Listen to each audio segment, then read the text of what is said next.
caso vamos a instalar una varilla de 3/8. Entonces la broca, ¿de cuánto tendría que ser? ¿De cuánto? Un octavo más. Un octavo más grande. Entonces vamos a poner una broca de media. ¿Ok? ¿Por qué? Porque necesitamos un espacio pequeño entre la varilla y el concreto para que se meta el químico. Entonces siempre es un octavo más. Entonces, en la vida real, ustedes lo que tienen que hacer es saber cuánto es el empotramiento del anclaje. Lo marcan en la broca, le pueden poner una cinta para que sepan cuál es el tope de profundidad. Algunos taladros tienen este accesorio que es un tope de profundidad, también se lo pueden poner para que no se pasen de la profundidad. ¿Qué pasa si se pasan de la profundidad? Pues realmente van a gastar más resina. Pero la idea es que ustedes controlen la profundidad para cuidar el producto.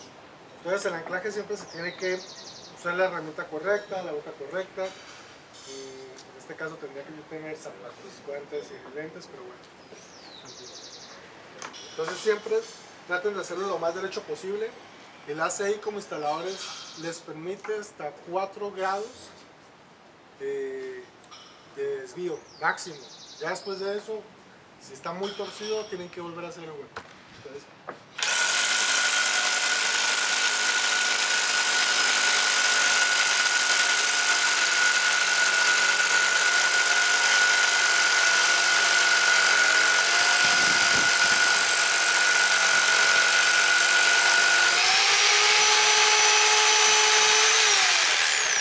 listo. Después de hacer el barreno que dijimos, eso no lo dije. Después de hacer esto, hay que quitar el polvo, ¿no? Hay que quitar prácticamente la suciedad porque si no está limpio, la rugosidad la tenemos con el taladro. Hay que tener la limpieza. Para la limpieza, usamos dos tipos de accesorios. Uno que es un cepillo metálico, lo ideal es que usen cepillos metálicos porque los que son sintéticos más o menos reducen la adherencia como un 60%. De los metálicos garantizamos que la limpieza sea correcta y respete la adherencia del producto. Y tenemos unas bombas de limpieza manuales que son como unas bombas de bicicleta para limpiar llantas para limpiar el hueco. Entonces prácticamente lo que hacemos es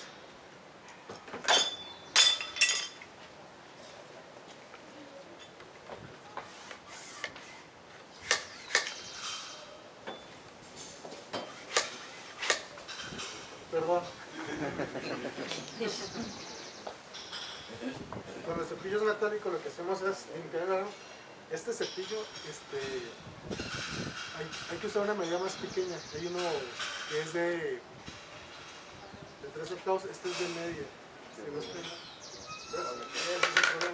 ¿Tiene un desarmador?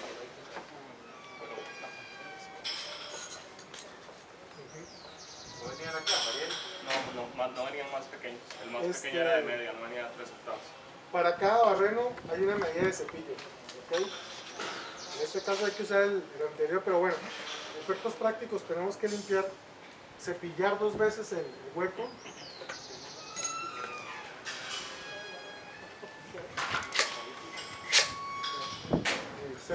Sopleteamos 2 veces, volvemos a cepillar, volvemos a sopletear. Cepillas y sopleteas. Realmente nunca va a quedar así 100% limpio, siempre va a sacar algo de tierra, pero la idea es que respete el proceso de limpieza. Y si tienen un compresor con aire, pues es lo mejor, ¿no? Pero eso en obra a veces se tiene que hacer el listo. Después de tener eso,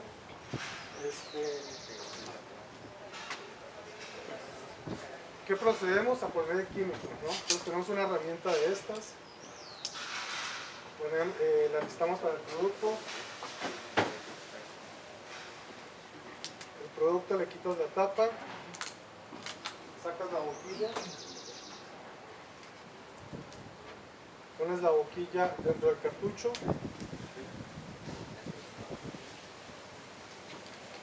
y pones el producto. ¿Listo? Ya dijimos que hay que desperdiciar los primeros disparos, eso no se usa. No puedo botar el desperdicio.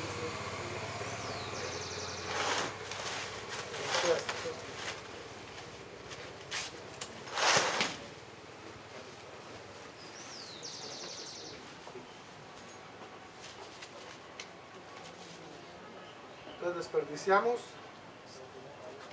y ya cuando un cambio de color, si se dan cuenta, ya podemos usar el producto. El proceso de instalación es: toco hasta el fondo y empiezo a aplicar.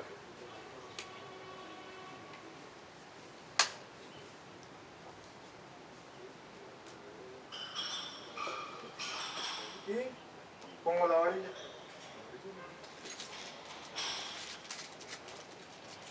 En este caso le di 2 disparos completos. Fue mucha resina, entonces para el próximo barreno le ponen 1 disparo y medio y con eso van calculando cuánta resina necesitan. Y este tipo de productos siempre se pone y se le dan vueltas, sentidos manecillas de reloj, para que todas las resinas se impregnen en las que alrededor de la varilla roscada.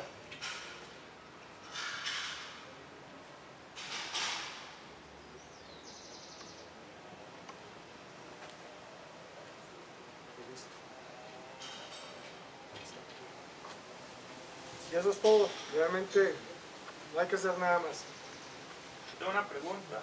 Dígame. ¿Se podría lavar con agua, digamos, en el caso de no tener algo, un compresor, algo Y así? eso le baja la resistencia, porque creo que le da un factor por estar húmedo. Pero Creo que nos daría el factor que uno en el diseño tal vez lo consideraría bien.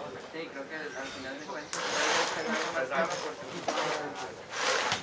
¿sabes? Igual, bueno, tal vez llega de la pregunta. Sí, o sea, si lo puedes, si tus huecos tienen agua porque tienes un nivel freático alto o estás en un muro que escurre agua, los huecos van a tener humedad, lo puedes diseñar con eso, pero sí, esto puede estar lleno de agua y puedes meter la resina. Pero se tiene que diseñar bajo con esas Sí, condiciones. ya uno pensarlo con anterioridad.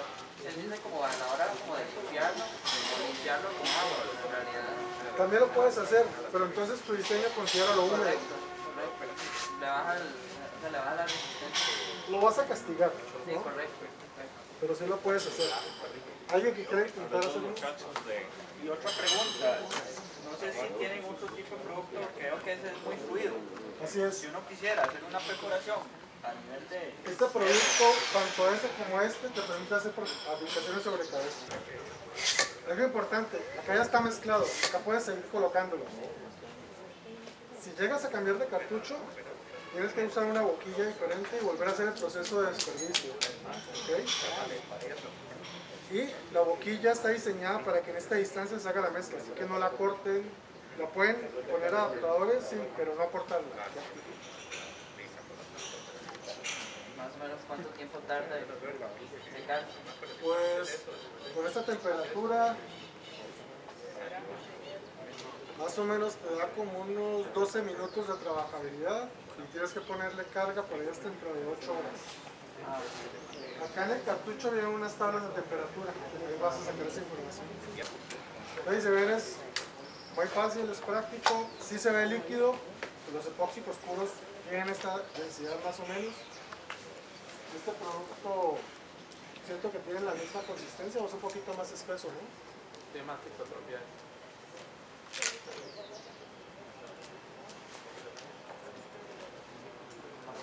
Ahora, para este producto, si se dan cuenta, es 3-1, este es 1-1, entonces la herramienta es diferente.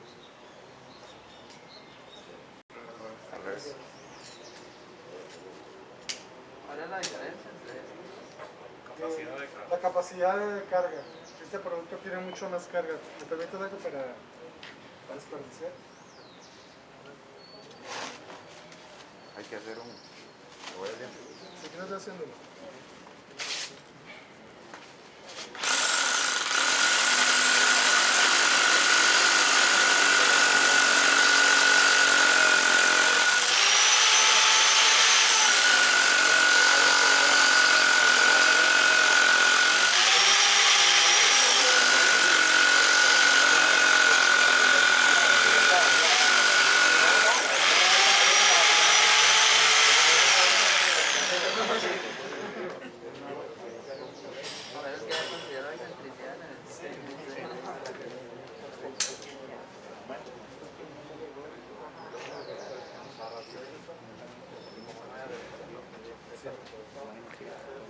Entonces, se dan cuenta, este producto es un poco más espeso.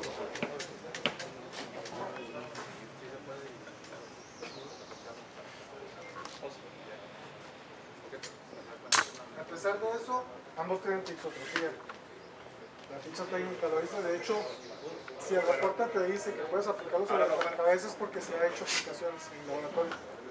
Pero sí, definitivamente este escurre menos, pero se pueden poner sobre cabeza los dos, sí. Porque no te conectas. Exactamente. Tienen que meterlo por lado, es.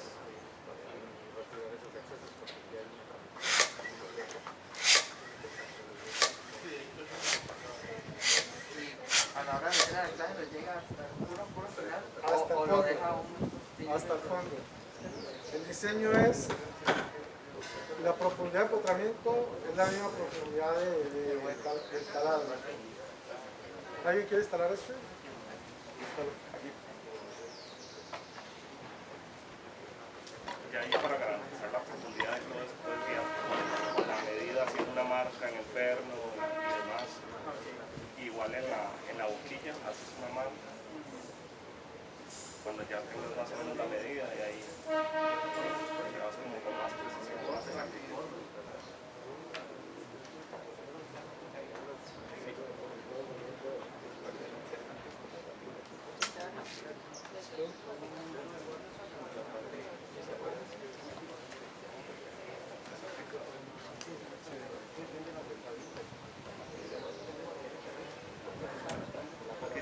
Necesita más material. Esto es bueno.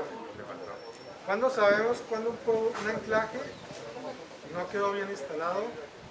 Tiene que salir siempre un exceso al momento de instalar. Ay, qué bueno, la verdad es que te dije que lo hicieras. Ahí puedo sacarlo y volver a echar. El ACI como instalador no te permite eso. ¿Qué te dice? Tienes que sacarlo, limpiar el barreno, dejar que se seque la resina y volver a hacer la instalación. Eso te dice el ACI. ¿Qué hacemos en Latinoamérica y en todo el mundo? De hecho, acá Saca y lo vuelve. Sacamos. No, pero si le faltó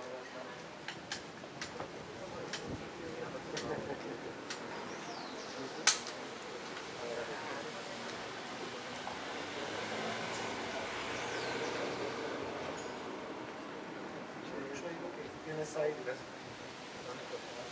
Sí, tiene aire atrapado. Me imagino que por eso lo limpieza, para evitar ese aire.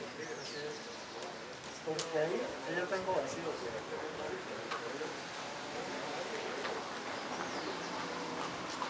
¿Cómo no poner un perno? Exactamente. Entonces por eso no te permiten hacer eso el ACI como instalador. Si llegas a hacer eso y te llega a afectar químico, inmediatamente ya pierdes la prueba teórica.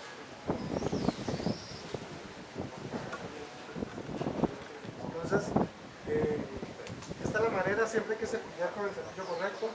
¿Dónde puedo saber cuál es el diámetro de la broca del cepillo que necesito? En la ficha técnica, en el reporte. Ahí te dice qué tipo de cepillo, qué tipo de retenedor puedes usar y haces la aplicación correcta. Pero realmente esto es, o sea, es bien fácil, es práctico, usa la herramienta correcta y se acabó. Y estos desperdicios no se usan. Okay, bueno, llegan los soldados a usarlo para pegar los zapatos, todo eso. Para eso sí se puede usar, pero para realmente los anclajes tienes que quitar. Y después de que haces la aplicación, limpias estos excesos. Porque si tú tienes una placa base y dejas esto, pues vas a colocar la placa base, ¿qué pasa?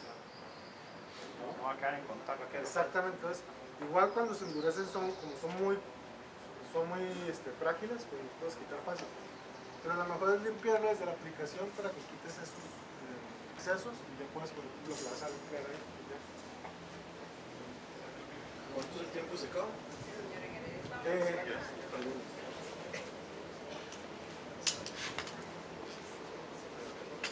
Este producto,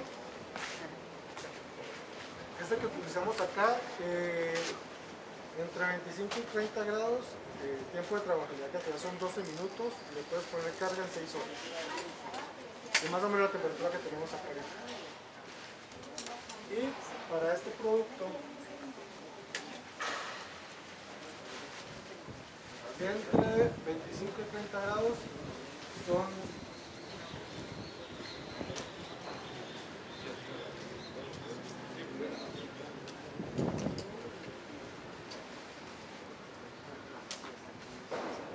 8 minutos, 6 horas. Bueno. Si lo quieres ahí está la tablita y puedes ver eso.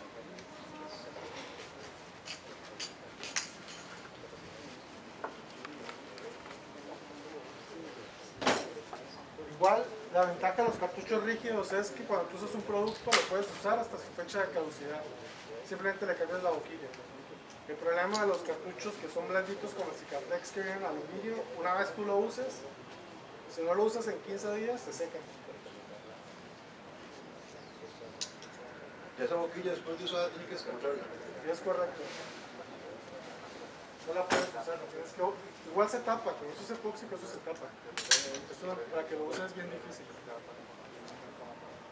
Simplemente, prácticamente es eso, nada más quitas la boquilla, la pones en la tapa, lo guardas y lo puedes usar otra vez hasta su fecha de caducidad. Y estos productos tienen 2 años de caducidad desde que se fabrican. Pues eso es todo con eso. La verdad es que si se dan cuenta no es tan difícil, simplemente es de tener cuidado y lo pueden hacer. En el caso de ustedes que quieren hacerlo, es muy fácil, simplemente saber la broca, los diámetros, los cuidados de la limpieza y ya. Nada más para presentarles, este es un tipo de fibra de carbono. Lo que platicamos hace un momento es que esto pues es básicamente como si fuera una tela, ¿no? No sé si se acuerdan. Si se dan cuenta, esta tela siempre viene en rollos de anchos de 50 centímetros.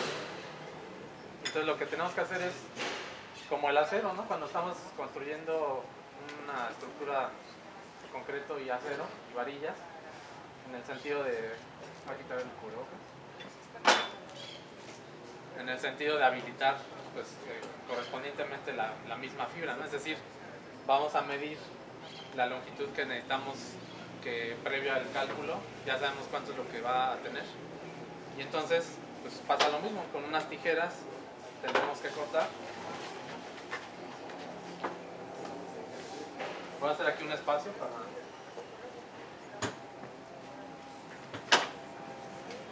Normalmente estos trabajos siempre se hacen igual en una mesa para que podamos aquí extender toda la fibra y de esa forma poder ir viendo incluso hasta con un flexómetro, con una regla, etcétera, cuál es la distancia que necesitamos, ¿no? Para hacer el reforzamiento. No sé si se acuerdan, dijimos que habían refuerzos a cortante, a flexión y a confinamiento, ¿no? Nosotros tranquilamente con esta fibra podemos ahorita ahí encamisar esa columna y listo, ¿no? Y seguir el procedimiento que corresponda. Entonces, imaginemos que ese va a ser nuestro sustrato que tenemos acá abajo. Entonces, quizá hagamos por aquí una muestra como de 30. Entonces, suponiendo que esto fuera el concreto, previo a, hay que hacer una preparación de superficie, porque al final necesitamos tener una superficie rugosa. Es decir, imaginemos aquí en esta columna. ¿Ustedes creen que ahí sería suficiente para poner fibra? Si lo que necesitamos es un perfil de anclaje para que la fibra esté colocada correctamente. ¿Cómo ven la superficie ahí? Muy lisa. Está muy lisa, ¿no? Entonces, ¿qué pasa? Necesitamos un esmeril, una copa de desbaste para preparar bien la superficie, generar un cierto perfil aquí rugoso y ya con esa preparación, entonces ahora sí ya podemos colocar la fibra, ¿no? Entonces, acuérdense, ese es el primer paso, la preparación. Todo reforzamiento que carece de preparación va a ser susceptible a que falle, es decir, no va a ser exitoso. ¿Por qué? Porque alguien va a poder llegar, un inspector o un supervisor puede llegar y con la mano agarrar la fibra y la va a arrancar. No va a tener ninguna resistencia, es decir, se va a desprender completamente. Entonces, para eso necesitamos hacer ese primer paso, preparación. Una vez que validamos el sustrato, una vez que ya se hace la parte de la preparación de la superficie, entonces, ¿cuál es el segundo paso? Ahora sí ya tener el sustrato listo, libre de polvo, no podemos tener esa condición como lo que se hizo acá, es decir, completamente limpio, sin polvo, sin grasa. Si ahí hubiera, por ejemplo, un escurrimiento, necesitaríamos tener el criterio de decir, hay no me sirve en esta superficie. Necesitamos incluso también probar que sea candidato, ¿no? Para recibir la fibra. Entonces incluso se puedan hacer ahí, no sé si se acuerdan, platicamos de una prueba que se llama tensión de concreto, la famosa pull-off. Necesitamos colocar por ahí unas pastillas, unas dolis de pull-off, y con un dispositivo montándolo ahí, arrancar el concreto y también probar que realmente es candidato a recibir la fibra. Normalmente un concreto de menos de 170 kilos no es candidato para recibir un sistema de fibra. Entonces acuérdense también de ese otro dato. Arriba de 170 se acepta, abajo de 170 no se puede. Eso es más restrictivo todavía en la parte de reforzamiento de vigas. En columnas no tanto, porque acuérdense que ahí lo que estamos haciendo es marginal. Estamos generando una presión de confinamiento. Entonces nada más vamos a ver rápidamente, vamos a cortar 2 tiras. Yo voy a cortar una para aplicarla aquí y a lo mejor alguien más me ayuda a cortar otro tramo y lo va a pegar aquí. ¿Qué les parece? Entonces solamente aquí son 2 temas. O son con tijeras, o puede ser con un cúter o con un cortador industrial para que vayamos haciendo un corte perfectamente, al contrario de las fibras. ¿Por qué? Porque la fibra, ¿cómo va a trabajar? ¿Cómo creen que trabaje la fibra? ¿En este sentido o en el sentido corto? Tiene que ser en el sentido largo, ¿sí? Porque la fibra principal viene así. Hagan de cuenta que es como si estuvieran viendo aquí el acero. ¿Cómo va a trabajar el acero? A tensión, ¿no? Es decir, va a trabajar así, en este sentido. Entonces es lo mismo. Entonces nosotros siempre tenemos que cortar la fibra transversalmente al eje principal, ¿no? Y del ancho pasa lo mismo. Este ancho no es de 50. Normalmente los rollos, todos los proveedores suministramos siempre de 50 centímetros de ancho. Y de ahí a ustedes dependerá si quieren, por ejemplo, colocar, por ejemplo, en el proyecto de la caja, son franjas de entre 15 a 20 centímetros. Si el lienzo tiene 50, entonces ¿qué quiere decir? Que cortaron cada 15. 15, 15, 15 y sobró 5 centímetros, ¿no? Sobró aquí un tramo nada más, ¿no? Bueno, entonces vamos a cortar aquí un tramo. Como es transversal a la fibra, las tijeras van a ver con tantos cortes se las van a terminar. Es decir, necesitan siempre tener unas 2, 3 tijeras siempre, o varios cúteres para ir cortando correctamente la fibra.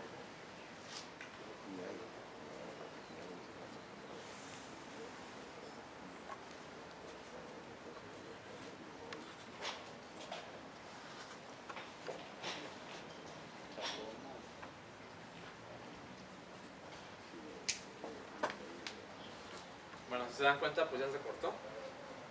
Entonces vamos a proceder al siguiente paso.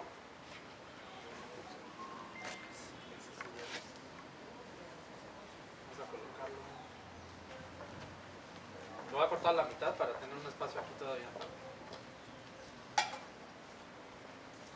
En este sentido es mucho más fácil porque si se dan cuenta, vienen todos los filamentos. La fibra trae, digamos, ciertos filamentos, entonces los van acomodando en cada uno de los hilos, y después con un hilo transparente están reteniendo la fibra principal. Entonces, cuando agarramos las tijeras ya en el sentido longitudinal, va a ser mucho más fácil.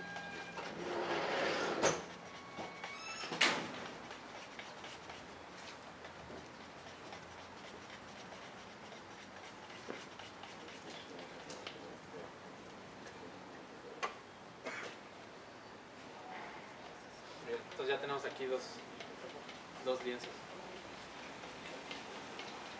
Bueno, normalmente la fibra tiene diferentes gramajes. No sé quién está un poco más inmerso en temas de fibra. Levante la mano. ¿No? Bueno, normalmente la fibra hay diferentes gramajes. 300 gramos por metro cuadrado, 600 gramos, 900, 1200 gramos. Esta fibra es de 600 gramos. Se siente, digamos, un poco robusta. La de 300 gramos se siente un poco más delgada. Entonces, a mayor gramaje es más denso. ¿Qué quiere decir? Que entonces en diferentes países se adapta el tema de la fibra, perdón, de la resina, para impregnar y saturar el tejido. Acuérdense que esta fibra en seco, esta es fibra seca. Esta no la podemos, de aquí no podemos probar absolutamente ninguna propiedad mecánica. No la podemos someter a tensión, porque no vamos a obtener los resultados que van a estar ya colocados en el sistema final. que es en conjunto con el sustrato, ¿no? El concreto. Entonces, lo que hacen normalmente es, se impregna, se satura, y ese es el que ya nos sirve para evaluar en laboratorio las propiedades mecánicas, que ese ya es un compuesto. Esta es una fibra seca, en conjunto con la resina dijimos que es un ¿qué? Un compuesto, ¿no? Ese compuesto o una lámina es la que ya vamos a poder probar en el laboratorio.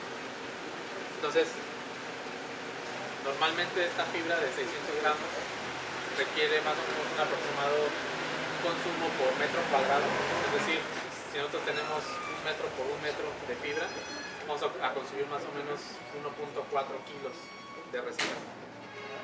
Entonces, esos 1.4 kilos va a ir en 2 etapas. Van a ir 700 gramos a 1 metro cuadrado en la superficie para tener la primera impregnación. Es decir, es cuando apenas se van a encontrar la fibra y la resina. Se pega el sustrato y los otros 700 gramos se terminan de encapsular. Y ahí queda el 1.4 kilos. Entonces, ahorita lo que vamos a hacer es... ¿Se puede pegar fibra sobre fibra? Sí, se puede pegar fibra. La recomendación cuando, por ejemplo, en un proyecto son, por ejemplo, 2, 3 capas, una vez que se coloca la primera capa y se coloca igual a razón de 500 gramos de resina, y ya que pasan, por ejemplo, al menos unos 45 minutos, se coloca el segundo lienzo. ¿Por qué? Porque si empezamos a colocar capa sobre capa y con la resina, ¿qué es lo que pasa? A veces se puede llegar a desacomodar, entonces la última capa se empieza a descubrir. Entonces ya al final cuesta un poco de trabajo alinearlas y mantener las 2 capas, ¿no? Lo que buscamos al final es respetar lo que dice el cálculo, y el cálculo dice son 2 capas. Entonces no es válido que o quede chueco o que se esté escurriendo, etcétera. Si llega a pasar, por ejemplo, en las columnas, este es el fenómeno que igual se ve. Imagínense, hay columnas que las han reforzado a 8 capas. Pues imagínense si todas las ponen de una sola, las capas que van al final es tanto el peso y la resina no está endureciendo, entonces se están escurriendo todas las capas y entonces queda realmente en un estado muy inconveniente. Entonces sí, hay que irlo haciendo por etapas. Si son 3 capas, lo mismo, hay que ir dando ciertos tiempos, y de esa forma vamos a garantizar y respetar que la fibra en su posición final nunca está borrosa. Entonces, vamos a ver, tenemos aquí 2 cortes. ¿Quién más quiere hacer otros cortes? Quizá más o menos igual, de la misma magnitud, para que alcanzamos a colocar aquí la fibra. Y aquí está, adelante, quien quiera pasar. Aquí están las tijeras, la fibra. Adelante.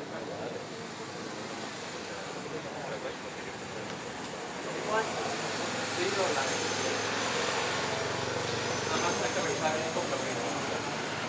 ¿En qué sentido vas a cortar la fibra?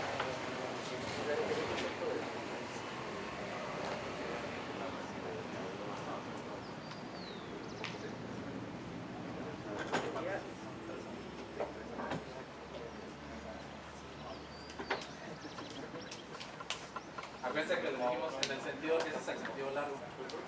Entonces sería como de hecho Sí, o lo que tú necesites, quizá la mano puedes hacer, por ejemplo, una así. como 2 similares. Bueno, en lo que está cortando el ingeniero la fibra, obviamente pensando que esto fuera el sustrato ya preparado y todo, siempre hay que tener una guía, porque imagínense, aquí es nada más este recuadro. Imagínense una viga de un puente de, no sé, 11 metros, 20. ¿Cómo vamos a asegurar que vaya colocada pues en su posición final, ¿no? Sin que se esté serpenteando, ¿no? Sin que se esté moviendo? Bueno, no sé cómo lo conozcan acá, pero es como si fuera un hilo con pintura que se llama chalk lane. No sé si lo conocen. ¿No? ¿Sí? Entonces ese material nos va a dar la indicación de hacia dónde tenemos que ir colocando la fibra, y nos va a ayudar bastante. Entonces, obviamente aquí lo que está hablando.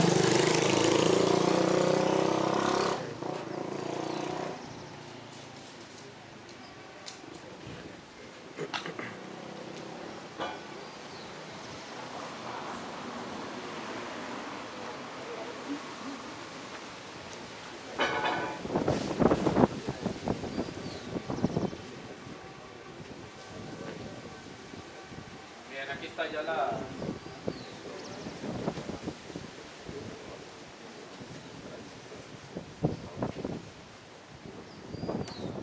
estamos colocando aquí lo que es la resina a primer capa, ¿no? Esto, acuérdense, esto al final no es una pintura, esto sí hay que dejar un poco grueso lo que vamos a colocar. ¿Para qué? Para que podamos cumplir que esta misma resina va a pasar a través del tejido. Entonces lo tenemos que poner a buena relación.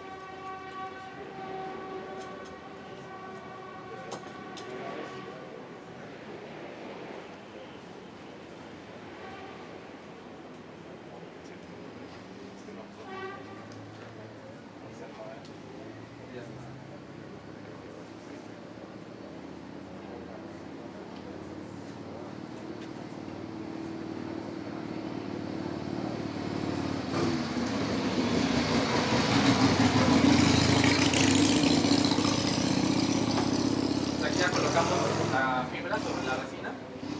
Lo que tenemos que hacer es empezar a colocarla, digamos, en su posición final. Esto que incluye que estemos presionando sobre el sustrato.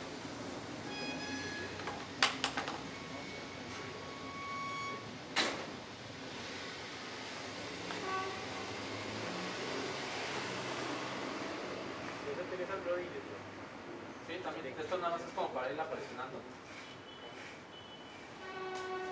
Pues ahí ya está, digamos, ya está pegada al sustrato.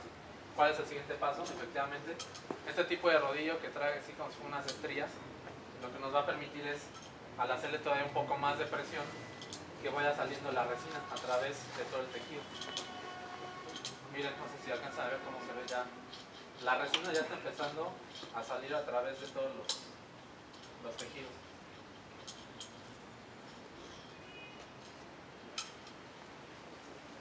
Aquí nada más hay que tener cuidado siempre porque se despeluca muy fácil.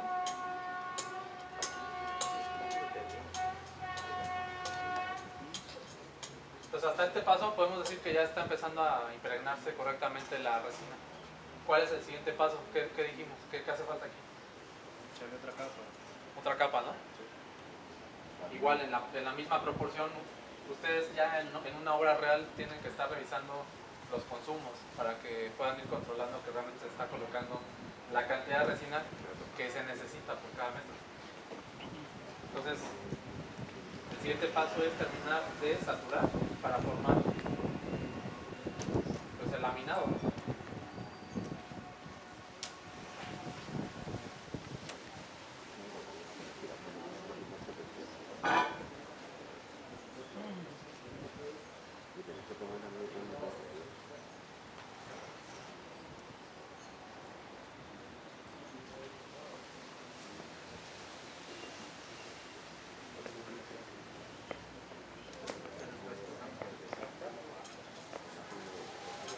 Bueno, entonces es la segunda capa.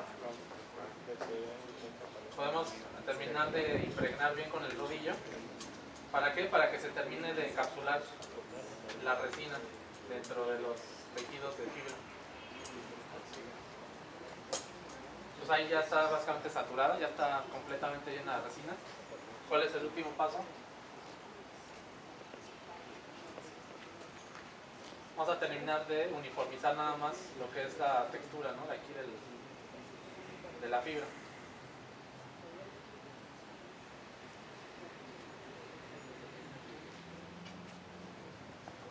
Y al final es así como queda. Ahora, normalmente cuando estamos en una columna, en un pilar, cuando está todavía en estado fresco, podemos hacerle un riego de arena sílica. ¿Para qué creen que sea la arena? ¿Qué se imaginan que es? Pues imagínense al interior de un edificio. Lo que va a hacer la arena es proporcionarle un perfil de anclaje, una rugosidad, para que cuando empecemos a colocarle, por ejemplo, un estuco, una pasta, un mortero, un repello, quede completamente adherido. Este material, una vez que fragúa, van a ver que es como un plástico. Entonces, es tan cerrada digamos, los poros, que entonces al momento que tú le colocas un repello, este repello se va a desprender, no va a tener suficiente capacidad de adherencia. Entonces, ¿qué va a pasar? En esta condición, todavía en estado fresco, es cuando se hace el riego de arena. Y obviamente pasan un par de horas y al día siguiente, a la siguiente jornada ya pueden empezar a colocar la pasta o hacer el repello, ¿no? Sin ningún problema. Y así es como queda. Este es el tipo de reforzamiento, digamos, a través del tejido. El otro no lo traemos, pero digamos, es el mismo principio, nada más que allá ya nos adelantamos un paso. ¿Por qué? Porque ya a nivel fábrica ya hicimos este paso, ya es una lámina. A nosotros ya nos entregan una lámina. Y lo único que vamos a hacer con esa lámina es terminar de pegarla con un adhesivo epóxico para que esté activándose cuando esté recibiendo las cargas, ¿no? Pensando en un puente, por ejemplo. Y eso es todo. Básicamente son esos dos sistemas.